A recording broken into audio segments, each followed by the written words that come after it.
Unifo a wonom ewo Nkwanta South Assembly ni mu ya ewo otimantemu ni mu ejina mantemu no anemu ede enuane ababema motimi de adwumakui. Wonom ede bayire boto akese miensa ene aponche ene bre adwumakui. Na bra DCE Emma Nkwanta South John Thasum ede abasobode Emma Adom FM ene Adom TV no wadi tuja se mantemu no empanyinfo te ye ncheye de na so bibia adwumakui ebo wonom mpuntu dwuma ho dawru ama Ghanafo ene ewiasa afa na nyina etibi. Senia Obripon or reported news no yeshe pa na yeshe adwuma mu ya ebo adwene nti aseso enti na yede adewe abramu se mumfa nkama no na mu ya adwuma pa magana ewo okwan mebre so tuturu adwuma asam bia ebeba no Obripon fa asam na ndende no na aba yes okwan mebre so ebo apa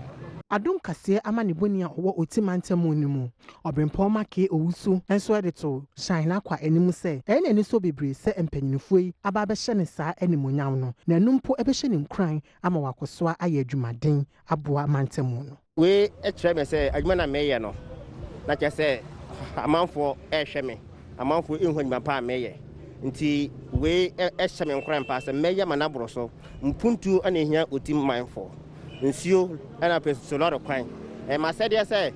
made information abeto anase bia me beto abonten be ye information betimi aboa ama community so develop enya Nkwanta nkwa otirigin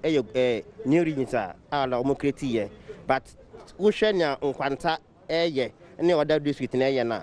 megiri ye say we ebe kanya me pa na meye adwuma no so ama Nkwanta ne otiman ba be yakra behwe Semufo panyini ema akan brands ewo multimedia adwumakuo yi mu amwadu Christian ohene ena ejina adwumakuo na nemu eje saa nyame efiri mpanyinfo a wonom efiri otimantemu ebaaye no ho yenua Obrempon wusu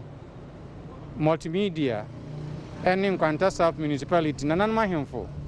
opinion leaders assembly members unit committee members nipa horo nyina ewo oti ene yan ewo multimedia enkankan Adom brands yaba pam yanhyehyɛ ne sɛ saa adoya moyi enkonkosi heya mpo enkonkosi bra COVID-19 atwam ebeto aso no yaboaboa ye ho ne nyina akyekere Nkwantaman asi hɔ ye nyina akyekere Ghana mana ayekese akyensa mokwa ye de na ase ni kabea ekoma mpanifo ho nyinara nyame nhyiram